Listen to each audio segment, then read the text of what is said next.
Rame.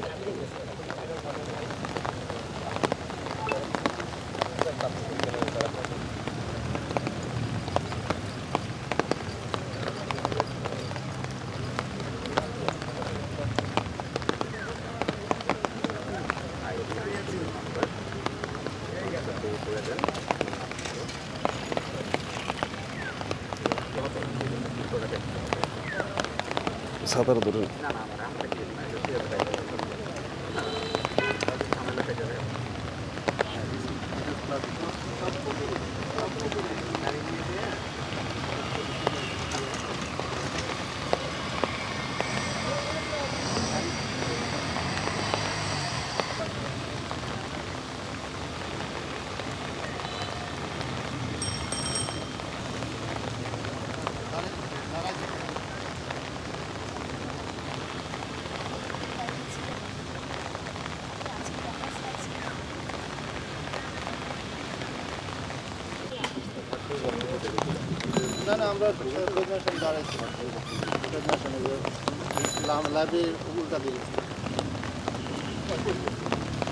আমরা যাচ্ছে আমি মানসিকভাবে এমন চমার মধ্যে পার করতেছি যে কথা বলার মতো অবস্থাও নাই।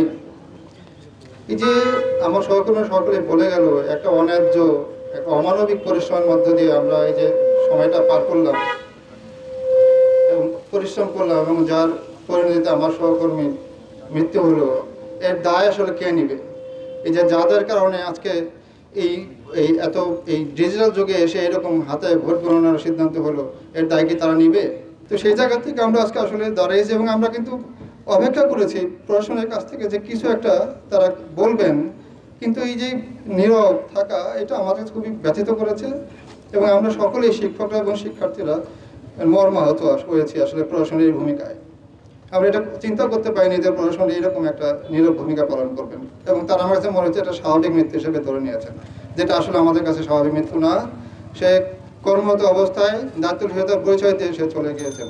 সেই জায়গা থেকে আমি বলবো এবং আমি এর তীব্র প্রতিবাদ সহ এবং এর দাবি জানাচ্ছি যে তার পরিবারের জন্য ক্ষতিপূরণ দেওয়া হয় এবং আমার এই সহকর্মী নামে ওই একটা রাস্তা নামকরণ করা হয় বা আমাদের যে নতুন কোনো ভবন তার কোনো নামকরণ করা হয়, তার নামে যেন কিছু একটা হয়। প্রশাসনের আমাদেরকে এটা জানাবেন যে তারা এই সহকর্মীর জন্য তারা এটা করতে চাচ্ছেন।